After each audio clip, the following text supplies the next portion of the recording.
देखो क्या पढ़ने जा रहे हैं हम, इलेक्ट्रोमैग्नेटिक वेव्स। ठीक है, 12th क्लास की 5th यूनिट क्या है, इलेक्ट्रोमैग्नेटिक वेव्स। क्या है ये वेव्स, एक्चुअल में कैसे बनते हैं, तो इस चैप्टर को मैं एक लेक्चर में भी ख़त्म कर सकता हूँ। ठीक है, और अगर बहुत डिटेल में पढ़ाना हो तो कम से कम 2 और 3 लेक्चर्स लग जाएंगे, है ना। तो आप यूँ समझ लीजिए, आपको बहुत डिटेल में पढ़ना है, बहुत बारीकी में। What are EM waves, electromagnetic waves हैं क्या, एक्चुअल में ओरिजिन क्या है इनका, कहाँ से आई हैं इलेक्ट्रोमैग्नेटिक वेव्स, समझ में। तो आप थोड़ा सा हिस्ट्री में जाओगे, थोड़ी सी हिस्ट्री देखोगे आप इनके बारे में, तभी आप चीज़ों को समझ पाओगे। अदरवाइज़ मैं सीधे सीधे 2 चीज़ें करवा दूँ। देखो यहाँ 2 चीज़ें मेन है जो हमको पढ़ना है, एक डिस्प्लेसमेंट करंट, ठीक है, कहाँ से आया। अगर आप थोड़ा हिस्ट्री में जाओगे, डिस्प्लेसमेंट करंट का मतलब क्या है, सारी चीज़ों को समझोगे तभी समझ में आएगा। एक डिस्प्लेसमेंट करंट और एक मैक्सवेल्स इक्वेशंस, 2 ही चीज़ मेन है इसमें, ये करवा दूँ मैं और फिर कोई दिक्कत ही नहीं है, आपको समझ में आए ना आए। ठीक है, लेकिन थोड़ा सा हिस्ट्री में जाएंगे, ये चीज़ें तो बाद में होंगी। सबसे पहले ईएम वेव्स को समझेंगे, इनका ओरिजिन क्या था, कहाँ से बनी ईएम वेव। ठीक है, पहले तो वेव का मतलब आपको पता होना चाहिए बेटा, what is a wave. Wave का एक ही मतलब है, आप आज याद रख लो, कल याद रख लो, कभी भी याद रख लेना, वेव का मतलब है ऑसिलेशन। ठीक है, ऑसिलेशंस, या फिर क्या मैं बोल सकता हूँ, वाइब्रेशंस। समझ में आ गया, बार बार नहीं बोलूँगा। Wave means oscillation, wave means oscillation. किसी बच्चे को वेव की इक्वेशन भी ना मालूम हो तो भी कोई दिक्कत नहीं, उसको समझ में आ जाएगा। Wave is a pattern of disturbance.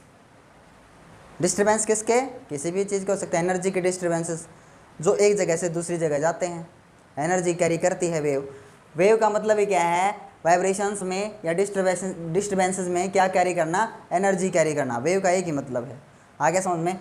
तो वेव की हिस्ट्री में जाते हैं थोड़ा सा। वेव कितने टाइप के होते हैं, आपने 9th-10th क्लास से पढ़ते आ रहे हो, वेव किस किस टाइप के होते हैं।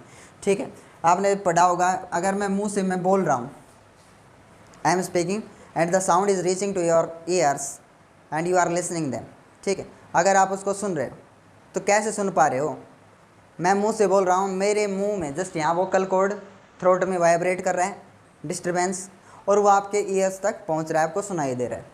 तो उस वेव का हमने नाम क्या रखा बेटा, उस वेव का हमने नाम रखा लॉन्गिट्यूडिनल वेव। ठीक है, यस, लॉन्गिट्यूडिनल वेव।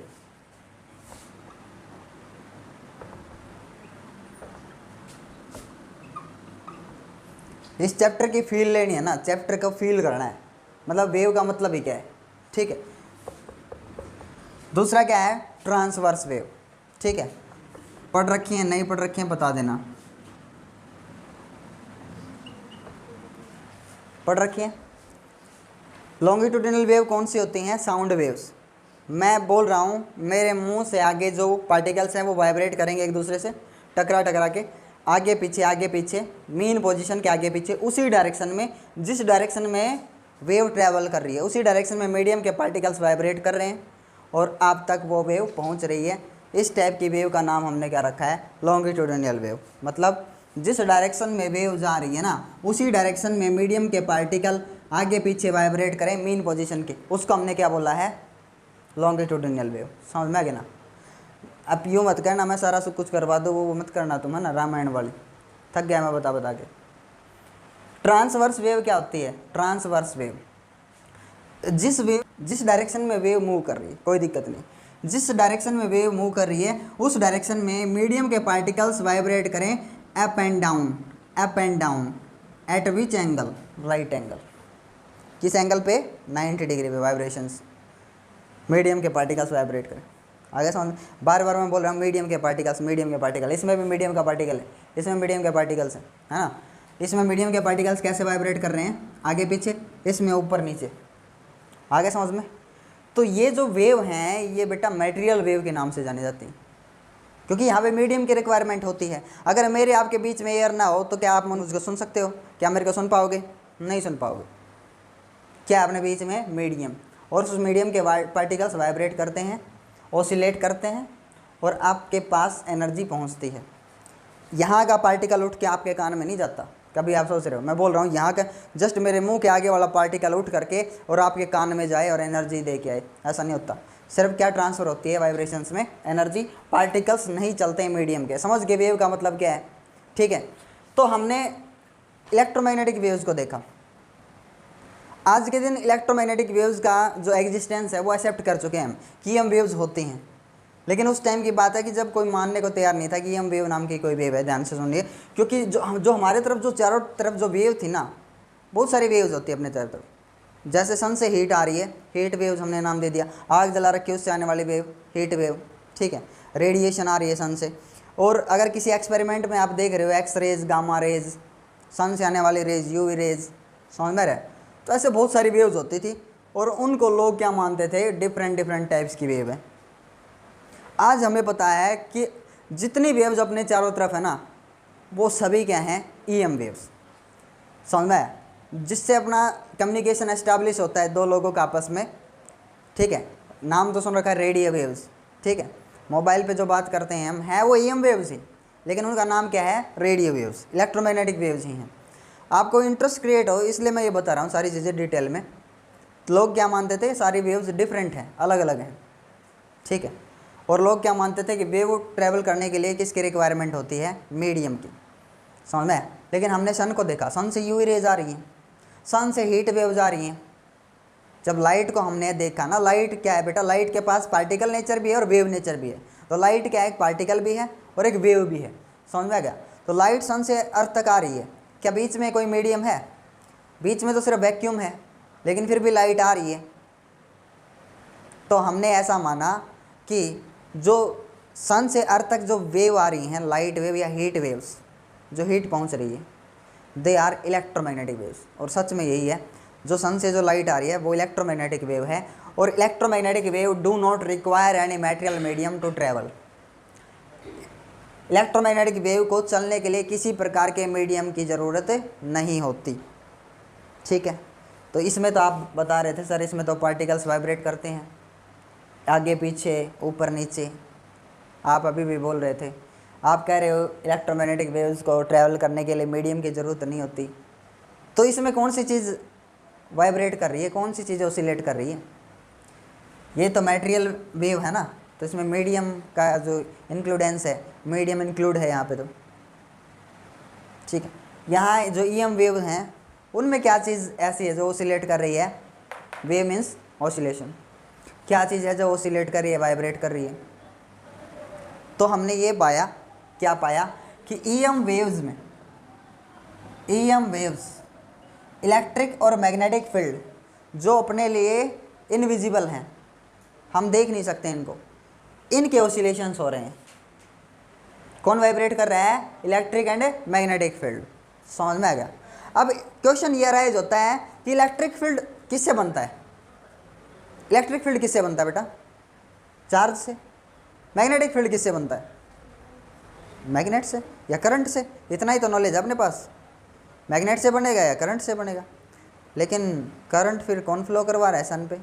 अगर सन से अर्थ तक जो रेज आ रही हैं या वेव्स आ रही हैं, उनमें करंट कौन फ्लो करवा रहा है ना क्वेश्चन? कौन मैग्नेट को मूव करवा रहा है कि मैग्नेटिक फील्ड बन रहा है? नहीं, ऐसा कुछ भी नहीं है। समझ में आ गया? ईएम वेव्स एक्चुअली बनती कैसे हैं, वही चीज़ समझाने के लिए ट्राई कर रहा हूँ आपको। इलेक्ट्रिक फील्ड बदलेगा, बदलता हुआ इलेक्ट्रिक फील्ड किसको जन्म दे देगा? बदलते हुए मैग्नेटिक फील्ड को। बहुत ही आसान भाषा में समझा रहा हूँ। ईएम वेव है क्या actually? Changing electric field creates changing magnetic field. फिर उल्टा होगा, चेंज होता हुआ मैग्नेटिक फील्ड किसको बना देगा? Changing electric field. मतलब जन्म कैसे हुआ, और ज़्यादा डिटेल में समझा रहा हूँ आपको। ऐसा कैसे हो सकता है कि इलेक्ट्रिक फील्ड के कारण मैग्नेटिक फील्ड बन जाए, जबकि हमने पढ़ रखा है एक फील्ड तो किसके कारण बनती है? करंट के कारण। आ रहा है समझ में? वैसे इसका डायग्राम समझा देता हूँ मैं ईएम वेव्स का। एक बार डायग्राम देखिए।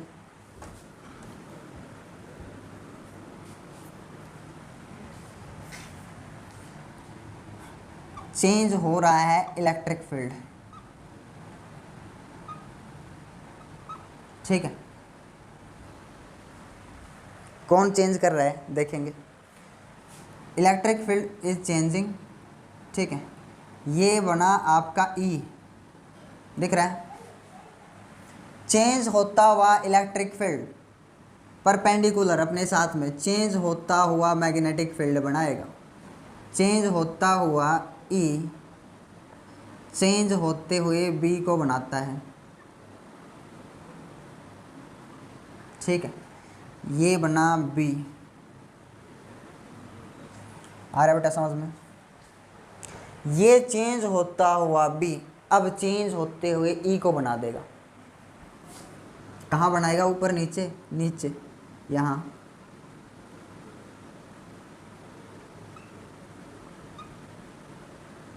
ये चेंज होता हुआ भी अपने अगले ई को बना देगा ऐसे।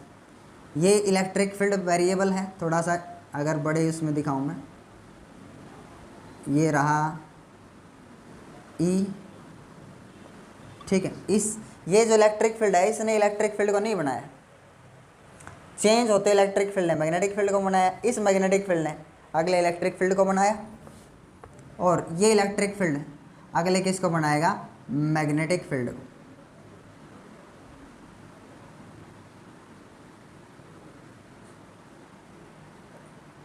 आ रहे समझ में? वेव चलती है एक्स डायरेक्शन में, wave is propagating in one direction, x direction. तो चेंज होता हुआ इलेक्ट्रिक फील्ड चेंज होते मैग्नेटिक फील्ड को बना देगा। ये मैग्नेटिक फील्ड अगले इलेक्ट्रिक फील्ड को बना देगा। आ रहे हैं समझ में? लेकिन एक चीज़ याद रखना, इलेक्ट्रिक और मैग्नेटिक फील्ड हमेशा कैसे रहेंगे? एक दूसरे के राइट एंगल पे। समझ में आएगा? ऐसे ऐसे ऐसे ऐसे ये चेंज होते होते रहेंगे, ऐसे ऐसे ऐसे चेंज होते होते आगे आगे बढ़ता रहेगा वेव। समझ में आएगा? इनके पास देखा चलने की एक ताकत आ गई बिना किसी दूसरी चीज़ के रिक्वायरमेंट के, ये चलने लग गई। और हमने बोला है कि वेव आगे की तरफ बढ़ रही है। आगे तो बढ़ना ही था ना, सिंपल सी बात है। अगर इसने इसको बनाया, इसने इसको बनाया, फिर इसने बी को बनाया, ऐसे ये वेव एक दूसरे को बना रही है और उसके कारण आगे भी बढ़ रही है, क्योंकि अगला मैग्नेटिक या अगला इलेक्ट्रिक फील्ड बनाने के लिए आगे बढ़ना ही होगा। आ रहा है समझ में? तो जब ई चेंज होता हुआ ई बी को बनाएगा, चेंजिंग बी कैसे होंगे? राइट एंगल पे। समझ में आएगा? तो आगे भी बढ़ेंगे ऐसे और चेंज भी होते रहेंगे। आगे समझ में? तो इनके पास प्रोपगेशन की एक ताकत आ गई जिससे वेव जो है वो जा सकती है, वेव ट्रेवल कर सकती है from one place to another place, ठीक है। कैसे हर्ट्ज एक्सपेरिमेंट आया, हर्ट्ज एक्सपेरिमेंट में कैसे ये हम वेव्स बनाई, वो सारी बातें भी करेंगे लेकिन बाद में। सबसे पहले तो हम इसकी हिस्ट्री देख रहे हैं ना क्या है, ठीक है। तो ये कैसे हो गया कि जो इलेक्ट्रिक फील्ड है वो मैग्नेटिक फील्ड बना रहा है, ये समझने वाली बात है यहाँ। क्योंकि हमने सुना है इलेक्ट्रिक फील्ड जो है ना वो चार्ज बनाता है, मैग्नेटिक फील्ड क्या बनाता है? करंट या कोई मैग्नेट बनाती है। इलेक्ट्रिक फील्ड मैग्नेटिक फील्ड कैसे बनाएगा? कितना ज़बरदस्त टॉपिक है, बहुत इंटरेस्टिंग है इलेक्ट्रोमैग्नेटिक वेव्स, आपको समझ में आएगा अभी। देखो मैंने आपको समझा रखा है, अगर आप एक कंडक्टर में, ये बहुत ज़्यादा घोट घोट के पढ़ चुके हैं हम, क्या जब किसी कंडक्टर में आप करंट फ्लो करवाते हो चारों तरफ क्या बनता है? Magnetic field. आगे समझ में? ये क्या था? 1820 का हैंस ओरिस्टेड एक्सपेरिमेंट था कि नहीं बेटा? था ना। हैंस ओरिस्टेड एक्सपेरिमेंट को देखते हुए, हैंस ओरिस्टेड का एक्सपेरिमेंट क्या था? अगर किसी कंडक्टर में करंट फ्लो करवाओगे चारों तरफ क्या बनेगा? बी, यानी कि मैग्नेटिक फील्ड। इसी एक्सपेरिमेंट को 1830 या 31, शायद कई बुक्स में 1830 देते हैं। कौन सा था इसके बाद एक्सपेरिमेंट? फैराडे, माइकल फैराडे या फैराडेज एक्सपेरिमेंट। फैराडेज एक्सपेरिमेंट भी बहुत पढ़ा हमने। क्या पढ़ा है पता है? जब आप किसी कॉइल में, कॉइल एक वायर को ही तो मोड़ा है हमने, जब किसी कॉइल में आप लिंक फ्लक्स को चेंज करते हो तो इसमें क्या इंड्यूस होता है? ईएमएफ। अगर सर्किट कंप्लीट है, अगर सर्किट क्लोज है तो ईएमएफ बनने के कारण क्या फ्लो होगी? करंट। आ गया ना समझ में? बहुत ही आसान सा है। और इसी लॉ के कारण, फैराडे एक्सपेरिमेंट या फैराडे लॉ के कारण देखो ये चीज़ बनी है और मैक्सवेल का जन्म हुआ। फिर मैक्सवेल आया 1865 में, हर्ट्ज एक्सपेरिमेंट 1888 में। समझ में आ गया? टेंशन लेने वाली बात नहीं, सब कुछ समझ में आएगा। अभी मैं इसी वायर को थोड़ा जूम कर रहा हूँ, कैसे करंट फ्लो कर गया। आप किसको बढ़ा रहे थे बेटा? बी को। आप इसके साथ चेंज कर रहे थे। चेंज करना बढ़ा सकते हो, घटा सकते हो, दोनों बात। चेंज करने का मतलब इस वायर को मैं थोड़ा जूम कर रहा हूँ, ये वायर मान लो इतनी मोटी, जूम किया मैंने, क्या हो रहा है इसके अंदर करंट फ्लो हो गया। आप तो सिर्फ मैग्नेटिक फील्ड चेंज कर रहे हो, बी को इंक्रीज कर रहे हो या डिक्रीज करोगे, ऐसे मैग्नेट को पास ले जाओगे या दूर ले जाओगे।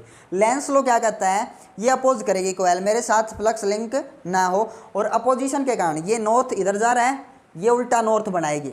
उल्टा नॉर्थ बनाने के लिए इसको अपने अंदर से करंट कैसे फ्लो करवाना पड़ेगा, ऐसे एंटी क्लॉकवाइज क्या फ्लो करवाना पड़ेगा, करंट फ्लो करवाना पड़ेगा। लेकिन करंट फ्लो का मतलब चार्जेज का चलना, चार्जेज का चलना, ये इलेक्ट्रॉन का बेटा करंट अपोजिट डायरेक्शन में क्या मूव करते हैं, इलेक्ट्रॉन्स, ये तो पता है ना, करंट से अपोजिट डायरेक्शन में। लेकिन ऐसा क्या हो गया, क्या आपने सोचा उस टाइम पे मैंने करवाया ये, ऐसा क्या हो गया, इलेक्ट्रॉन्स चलने लगे, ऐसा क्या हो गया, ऐसे कैसे हो सकता है। आप तो सिर्फ बी को चेंज कर रहे हो, बी को चेंज करने से ऐसा क्या हो गया कि इसके इलेक्ट्रॉन्स चलने लगे। एक्चुअल में इलेक्ट्रॉन या चार्जेस कब मूव करते हैं, जब इलेक्ट्रिक फील्ड सेटअप होता है, ठीक है। तो जब आप इसके साथ बी को चेंज कर रहे थे ना, तो उस टाइम पे इस कंडक्टर के अंदर क्या बना, electric field. Electric field, electron चल रहा है ना इधर, भाई इलेक्ट्रिक फील्ड से अपोजिट डायरेक्शन में चलता है, अलोंग इलेक्ट्रिक फील्ड चलता है, ये बताइए। अगर एक प्लेट पॉजिटिव और एक प्लेट नेगेटिव, क्या इलेक्ट्रिक फील्ड सेटअप हो गया कि नहीं, इलेक्ट्रिक फील्ड सेटअप हो गया। अब इलेक्ट्रॉन को छोड़ोगे, इलेक्ट्रॉन किधर जाएगा, opposite to the direction of E, तो इलेक्ट्रॉन तो अपोजिट चलता है, यानी कि इस कंडक्टर के अंदर इलेक्ट्रिक फील्ड किधर बना,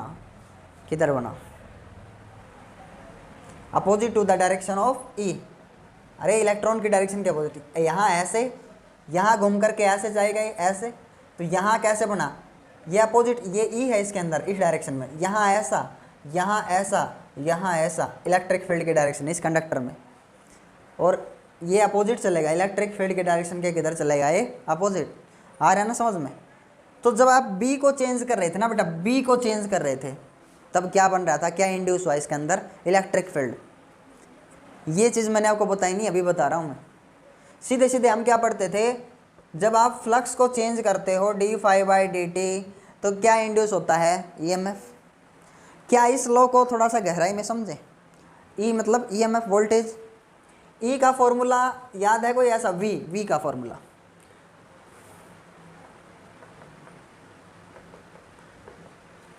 dV is equal to E dot dr।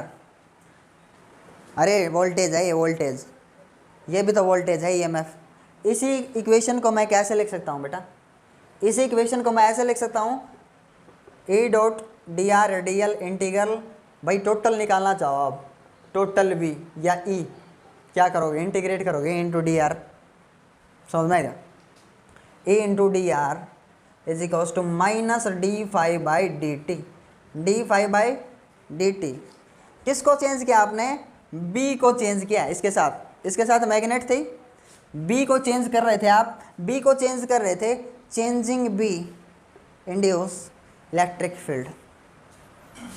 हमने तो सिर्फ इतना ही पढ़ के छोड़ दिया था कि जब आप किसी कॉइल के साथ लिंक फ्लक्स को चेंज कर रहे हो, इंक्रीज करो या डिक्रीज करो, क्या इंड्यूस होता है, EMF। मैंने आपको ये नहीं बताया इलेक्ट्रिक फील्ड भी इंड्यूस होता है, अगर इसी फॉर्मूले को थोड़ा सा मॉडिफाई करें तो।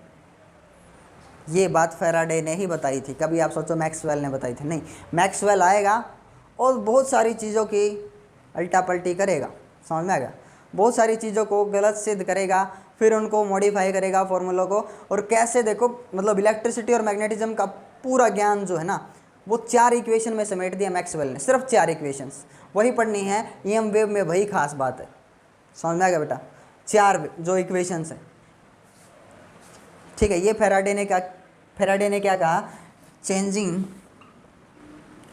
चेंजिंग मैग्नेटिक फील्ड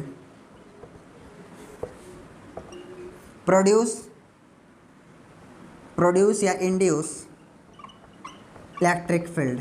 बस इतना सा याद रख डाला तो लाइफ जिंगा लाला, इतना सा याद रखना, चेंजिंग मैग्नेटिक फील्ड इंड्यूस या प्रोड्यूस इलेक्ट्रिक फील्ड। क्वेश्चन उठा, अब क्या क्वेश्चन उठा, क्या इलेक्ट्रिक फील्ड को चेंज करें तो मैग्नेटिक फील्ड बनेगा, क्वेश्चन ये राइज हो। देखो फैराडे का क्या कहना था, जो मैंने लिख दिया, फैराडे का कहना ये था, फैराडे का जो कथन था वो मैंने लिख दिया। फैराडे का कहना ये है लॉ ऑफ ईएमआई से। इसी क्वेश्चन को रिवर्स किया, उल्टा किया। If an electric field is changing can it produce magnetic field? बताओ क्वेश्चन सही है या गलत है? अगर इलेक्ट्रिक फील्ड चेंज हो रहा है कहीं पे तो क्या वो मैग्नेटिक फील्ड को प्रोड्यूस करेगा? मैक्सवेल आए, सर जेम्स क्लर्क मैक्सवेल, इतने ज़बरदस्त साइंटिस्ट थे, आपको ये चैप्टर पढ़ने के बाद ही समझ में आएगा। मैक्सवेल ने बोला यस यस यस, ठीक है ऐसा होगा ऐसा, क्योंकि नेचर लव्स सिमेट्री। बहुत बार चीख के बता चुका हूँ, नेचर लव्स सिमेट्री। आज तो हम चीज़ें जानते हैं कि नेचर में बहुत सारी चीज़ें जो है वो सिमेट्री में है। सिमेट्री समझते हो, उल्टा रिवर्स जिनका क्या होता है ट्रू। लेकिन ये 1820 के 30 के उस दशक की बात है, ठीक है ना, 1820-30। उस टाइम पे लोग सिमेट्री को इतना इंपॉर्टेंस नहीं देते थे, समझते नहीं थे इलेक्ट्रिक फील्ड क्या होता है, तो सिमेट्री कहाँ से समझेंगे। तो उस टाइम पे किसको समझने की ओर चल रही थी? इलेक्ट्रिक फील्ड को समझना है। इलेक्ट्रिक फील्ड क्या है, कैसे बनता है, ईएम वेव कैसे बनती है और कैसे ट्रैवल करती है, ईएम वेव है क्या, समझ में आ रहा है ना। तो मैक्सवेल ने क्या कहा, बात सही है बिल्कुल। अगर ऐसा हुआ है, मैग्नेटिक फील्ड चेंज हुआ था और इलेक्ट्रिक फील्ड इंड्यूस हुआ, तो चेंज होता हुआ इलेक्ट्रिक फील्ड किसको जन्म दे देगा? चेंज होते मैग्नेटिक फील्ड। और उसने अपनी बात को किस तरह से पॉइंट आउट किया, मतलब इस पॉइंट को लोगों को कैसे समझाया, क्योंकि लोग इस बात को समझने को तैयार नहीं थे। देखो इसकी मेहनत, देखो कितनी मेहनत है, कैसे इसने लोगों को कन्विंस किया, समझ में। क्योंकि लोग सिर्फ एक ही चीज़ समझ देते थे, मैग्नेटिक फील्ड बनाने के लिए तो करंट चाहिए, इलेक्ट्रिक फील्ड करंट नहीं बना सकती। या मैग्नेट बना सकती है मैग्नेटिक फील्ड, या करंट बना सकता है magnetic field. According to Ampere's law और बियो सर्वेस लॉ, हमने बहुत सारी चीज़ें पढ़ी हैं, मैग्नेटिक इफेक्ट ऑफ करंट पढ़ा है, वो इससे पहले के हैं। मैक्सवेल आया 1865 में, और उसने 1830 का ये एक्सपेरिमेंट देखा फैराडे का, और फैराडे का कथन ये था, क्या कथन था फैराडे का? Changing magnetic field induce electric field in that coil, ठीक है, उसके कारण करंट फ्लो होता है नहीं। अब जब इसको रिवर्स किया तो ये रिवर्स भी ट्रू है ऐसा बोला मैक्सवेल ने, लेकिन अपनी बात को किस तरह से प्रूव किया लोगों के आगे, वो एक्सपेरिमेंट क्या है देखिए, तब डिस्प्लेसमेंट करंट समझ में आएगा आपको। व्हाट इज़ डिस्प्लेसमेंट करंट, कितनी जद्दोजहद की इस आदमी ने, कितनी मेहनत की। देखिए देखो बेटा, मैक्सवेल का एक्सपेरिमेंट क्या था, कैसे इसने इस बात को प्रूव किया। देखो एक कैपेसिटर हम पढ़ चुके हैं, कैपेसिटर की दो प्लेट होते हैं, एक प्लस और एक माइनस। उस चीज़ को छोड़ो, बस हम ये मान रहे हैं कैपेसिटर दो प्लेट से बनता है और it is a parallel plate capacitor, ठीक है। इसने इसका एक्सपेरिमेंट क्या था वो इस चीज़ समझाने जा रहा हूँ। बैटरी लगाई कैपेसिटर पे, स्विच ऑन किया, मान लो ये स्विच है, की को प्रेस किया। हम क्या देखते हैं, थोड़ा और अच्छे बनाता हूँ इसको,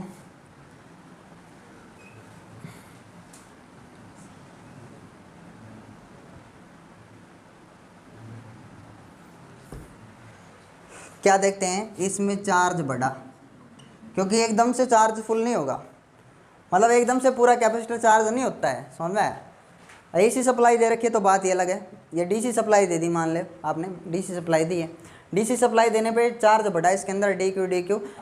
देखो इस प्लेट पे चार्ज है, पॉजिटिव या नेगेटिव है। चार्ज कैसे होता है कैपेसिटर, उसके बारे में सोचिए।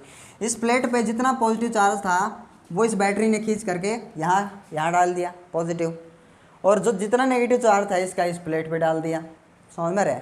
चार्ज बढ़ रहा है, प्लस माइनस, ठीक हो, प्लस माइनस, आ रहे समझ में, चार्ज बढ़ रहा है इसके अंदर। तो यहाँ इस पॉइंट पे, इस पॉइंट को नाम दे दें ए, मान लो कुछ भी नाम दे सकते हो, एक्स वाई जेड कुछ भी। तो इस पॉइंट पे मैग्नेटिक फील्ड बनेगा क्या? क्या इस कंडक्टर में चार्ज फ्लो होने पे अरे डी क्यू चार्ज फ्लो हो रहा है तो कुछ टाइम लेगा। D Q by D T क्या है आपका? D Q by D T क्या है बेटा? करंट। हमें पता है अगर करंट फ्लो होगा, यहाँ अगर करंट फ्लो होगा तो मैग्नेटिक फील्ड बनेगा। मैग्नेटिक फील्ड बनेगा तो कितना बनेगा, कैसे निकालेंगे?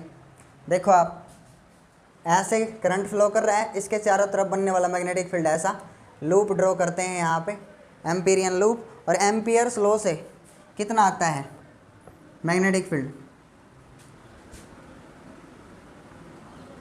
एम्पियर्स लॉ क्या कहता है? Close integral B D L is equal to mu naught I. जितना करंट फ्लो कर रहा है इसके अंदर उतना स्ट्रॉन्ग क्या बनेगा? Magnetic field. B D L B D L B D L, magnetic field भी ऐसा, बी डी एल भी वैसा ही चल रहे हैं, तो कोस जीरो क्या हो जाता है 1, और B D L 2 pi R calculate कर, याद आ रहा है कि नहीं? डी एल कितना हो जाएगा? 2 पाई आर। और जितना स्ट्रॉन्ग करंट उतना स्ट्रॉन्ग क्या बनेगा? Magnetic field. समझ में रहे? तो एम्पियर्स लॉ के अकॉर्डिंग अगर इस वायर में करंट फ्लो हो रहा है तो क्या बनना चाहिए? Magnetic field. अगर नहीं मानते हो तो इस बात को वेरीफाई भी करके देख लें। क्या करेंगे? यहाँ पे एक मैग्नेटिक नीडल प्लेस करेंगे। मैग्नेटिक नीडल अगर फोर्स एक्सपीरियंस करती है, मैग्नेटिक नीडल के ऊपर फोर्स किसके थ्रू लगेगा? मैग्नेटिक फील्ड के थ्रू। तो क्या देखा? अगर इसमें डिफ्लेक्शन दिखा तो मैग्नेटिक फील्ड है, तो रियलिटी में ये डिफ्लेक्ट हुई और ये ऐसे डिफ्लेक्शन दिखा इसका। भाई मैग्नेटिक नीडल डिफ्लेक्ट कर रही है, मतलब क्या है इसका? मैग्नेटिक फील्ड है। जितना ज़्यादा डिफ्लेक्ट करेगी उतना स्ट्रॉन्ग मैग्नेटिक फील्ड है। और अगर नॉर्थ पोल उधर है तो हम समझ जाएंगे इधर भी क्या बना है? North pole. जिस डायरेक्शन में डिफ्लेक्ट कर रही है, जिस दिशा में गई है, उससे आप क्या पता लगा सकते हो किस डायरेक्शन में मैग्नेटिक फील्ड बना है। समझ में आ रहा है? अब ठीक है, एम्पियर का कहना ये है, मान लिया। तो यहाँ इस बी पॉइंट पे जो कैपेसिटर के अंदर है, ये बी पॉइंट, क्या यहाँ इस नीडल को रखा जाए तो क्या डिफ्लेक्ट करेगी? क्या नीडल इस जगह कैपेसिटर की 2 प्लेट्स के बीच में यहाँ कहीं रखी जाए तो क्या डिफ्लेक्ट करेगी? तो आंसर क्या हुआ सर? क्या डी क्यू चार्ज फ्लो कर रहा है वहाँ? सोचिए, क्या डी क्यू चार्ज फ्लो कर रहा है यहाँ? या वायर ही नहीं है, कंडक्टर ही नहीं है, मीडियम ही नहीं है? किस मीडियम के थ्रू जाएगा चार्ज? डी क्यू, कंडक्टर के थ्रू। तो चार्ज ही नहीं जा सकता, विदाउट मीडियम कैसे जाएगा? कोई पार्टिकल नहीं है, पार्टिकल जाएगा इलेक्ट्रॉन प्रोटॉन, तभी तो चार्ज फ्लो होगा, तभी तो करंट बनेगी। नहीं ऐसे कैसे डी क्यू करंट मान ले? D Q by D T और आई करंट कैसे मान लेंगे हम? अगर यहाँ करंट फ्लो नहीं हो रहा तो यहाँ इस नीडल को अगर रखें तो डिफ्लेक्शन भी नहीं होना चाहिए। एम सिंग राइट और रॉन्ग? समझ में आ रहा है? डिफ्लेक्शन भी नहीं होना चाहिए। लेकिन क्या दिखा? इसको दिखा मैक्सवेल को। मैक्सवेल एक्सपेरिमेंट समझा रहा हूँ, ध्यान से देखिए। मैक्सवेल को क्या दिखा? यहाँ भी नीडल डिफ्लेक्ट कर गई, नीडल में डिफ्लेक्शन हुआ। लेकिन ऐसा कैसे हो गया? नीडल अगर डिफ्लेक्ट कर रही है इसका मतलब क्या है? मैग्नेटिक फील्ड, मैग्नेटिक फील्ड है। लेकिन चार्ज तो चल ही नहीं रहा यहाँ। चार्ज अगर चल रहा होता तो मानते हुए मैग्नेटिक फील्ड है, क्योंकि लोग मानने को तैयार नहीं इस बात को। लोगों को बताया उसने, देखो ऐसा ऐसा हो रहा है, देखो यहाँ मैग्नेटिक नीडल डिफ्लेक्ट कर रही है, यहाँ भी डिफ्लेक्ट कर रही है। लोगों ने बोला अच्छा डिफ्लेक्ट कर रही है तो यहाँ क्या होगा? मैग्नेटिक फील्ड होगा। ठीक है। लेकिन फिर अड़ गए लोगों ने क्या कहा? नहीं, हमने पढ़ रखा है मैग्नेटिक फील्ड तो किसके कारण बनती है? करंट के कारण। तो करंट तो यहाँ है ही नहीं, डी क्यू चार्ज फ्लो ही नहीं हो रहा डी क्यू चार्ज वहाँ। यहाँ तो मीडियम है, वायर है, तो डी क्यू चार्ज फ्लो हो रहा है। तो एम्पियर से पूछा भाई क्या यहाँ मैग्नेटिक फील्ड होगा? तो इसने कहा ठीक है लूप ड्रॉ करते हैं, B D L loop draw किया वहाँ पे बी वे, तो B D L mu naught I, current flowing between 2 plates of capacitor is 0, mu naught I 0। तो मैग्नेटिक फील्ड कितना हुआ? 0। काट दिया रोग, मैग्नेटिक फील्ड क्या कर दिया? 0। समझ में गया? लेकिन मैक्सवेल इस बात पे अड़ा हुआ, मैक्सवेल मानने को तैयार नहीं। अगर मैग्नेटिक, आप कहते हो सर ठीक है एम्पियर लो ठीक है, अगर आप कहते हो यहाँ पे मैग्नेटिक फील्ड 0 है तो फिर नीडल क्या पागल है? नीडल वैसे डिफ्लेक्शन शो कर रही है। समझ में ना? फिर मैक्सवेल को बहुत ज़्यादा टेंशन हुई और किसी दिग्गज के पास गया, बोला देखो ऐसे ऐसे हो रहा है, देखो नीडल डिफ्लेक्ट कर रही है। बोला हाँ कर रही है, समझ जाओ क्या है? बोला मैग्नेटिक फील्ड है। बोला ऐसा है कि यहाँ पे जो है ना इलेक्ट्रिक फील्ड के कारण क्या बन रहा है, मैग्नेटिक फील्ड। बोले नहीं मान सकते, इलेक्ट्रिक फील्ड के कारण मैग्नेटिक फील्ड नहीं बनता। किसके कारण बनता है, करंट के कारण। बोला किसके कारण बनता है, करंट के कारण। नहीं माना वो भी। मतलब समस्या ये थी, लोग मानने को तैयार नहीं थे। मतलब मैग्नेटिक फील्ड ऐसे बन ही नहीं सकता इलेक्ट्रिक फील्ड के कारण। बोला कैसे बन सकता है ऐसे, बोला देखो ध्यान से। बोला देखो डी क्यू चार्ज बढ़ रहा है, और बढ़ा, और इधर बढ़ा नेगेटिव।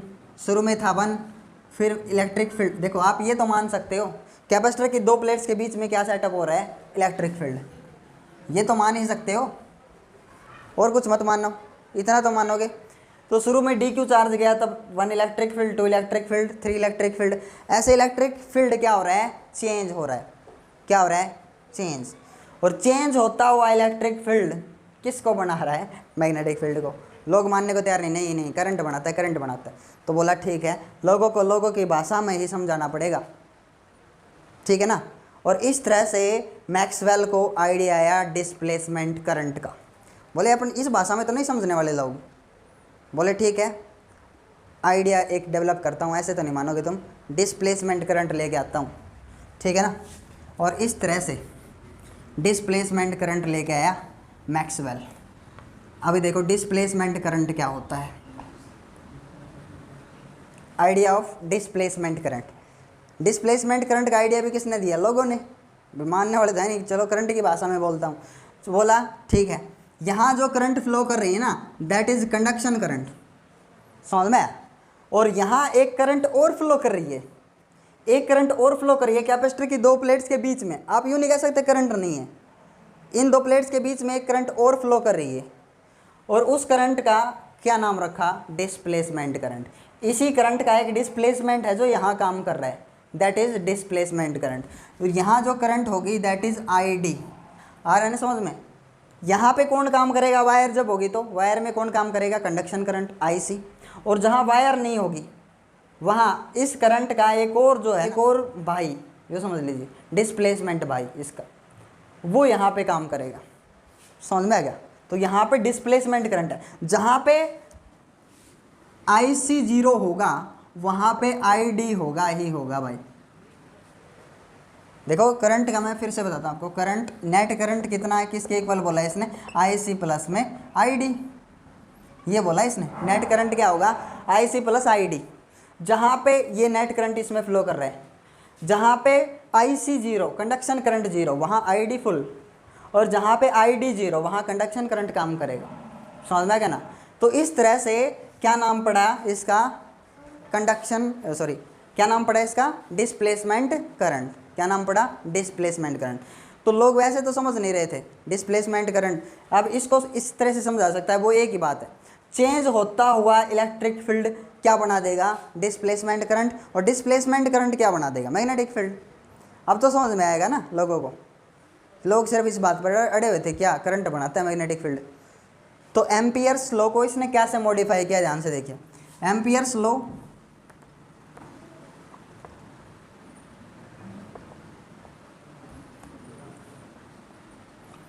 एम्पियर्स लॉ क्या था, close integral B D L is equals to mu naught I. इसने क्या बोला, I C plus I D. Yes, इसने क्या बोला था, इसने बोला कि एम्पियर लॉ, एम्पियर लॉ ने क्या बोल दिया था, एम्पियर ने बोला था कि अगर करंट 0 मैग्नेटिक फील्ड 0। तो इसने बोला नहीं एम्पियर सर आपका लॉ इनकंसिस्टेंट है। क्या बोला था इसने, एम्पियर्स लॉ इज इनकंसिस्टेंट।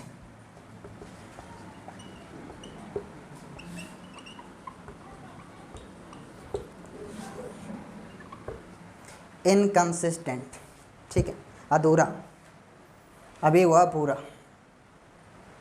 और एम्पियर मैक्सवेल्स लॉ के नाम से जाना गया। एम्पियर बोला मेरा नाम नहीं हटाने दूंगा भाई, तो बोला ठीक है, एम्पियर्स मैक्सवेल्स लॉ के नाम से तो जान सकते हैं लोग, है ना। देखो कैसे दूसरे की चीज़ को अपना बना लिया, एम्पियर्स मैक्सवेल्स लॉ। समझ में आ गया। यहाँ इसने बोला कि आई की जगह आप क्या रखो, सिर्फ आई सी प्लस आई डी। दो तरह के करंट बना दी, क्योंकि लोग मानने को तैयार नहीं। चेंजिंग इलेक्ट्रिक फ्लक्स क्या बना सकता है, magnetic field. Changing electric field क्या बना सकता है, मैग्नेटिक फील्ड। तो इसने बोला चेंजिंग इलेक्ट्रिक फील्ड क्या बनाएगा, डिस्प्लेसमेंट करंट, और डिस्प्लेसमेंट करंट क्या बना सकता है, मैग्नेटिक फील्ड। So simple.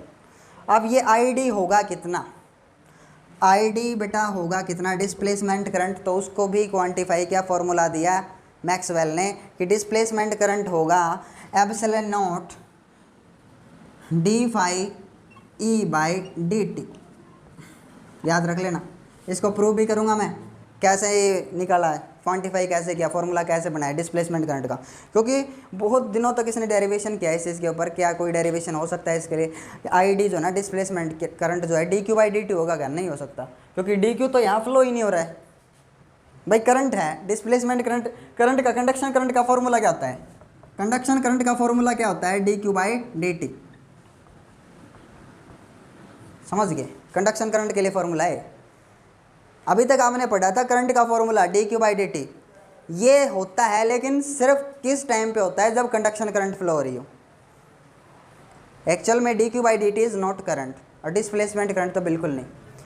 फिर उसने सोचा हो सकता है I D displacement current D by D T हो, तो वो भी नहीं आया समझ में, क्योंकि फॉर्मूला जो है ना वो बैलेंस रखना पड़ता है, डायमेंशन फॉर्मूले भी उसके मैच करने चाहिए, सारी चीज़ों को देखते हुए ध्यान में रखते हुए तब एक फॉर्मूला बनाया जाता है। समझ में आ गया। तो उसको लास्ट में एक रिजल्ट निकल के आया, आई डी डिस्प्लेसमेंट करंट जो होगा epsilon naught D phi E by D T होगा, और कल हम इस चीज़ को प्रूव भी करेंगे कि डिस्प्लेसमेंट करंट कितना होता है, D phi E by D T. क्या चेंज हो रहा है, इलेक्ट्रिक फील्ड, इलेक्ट्रिक फ्लक्स, और ये प्रूव करना है कि कंडक्शन करंट जो है ना वही डिस्प्लेसमेंट करंट है, इक्वल है। आगे समझ में, थैंक यू।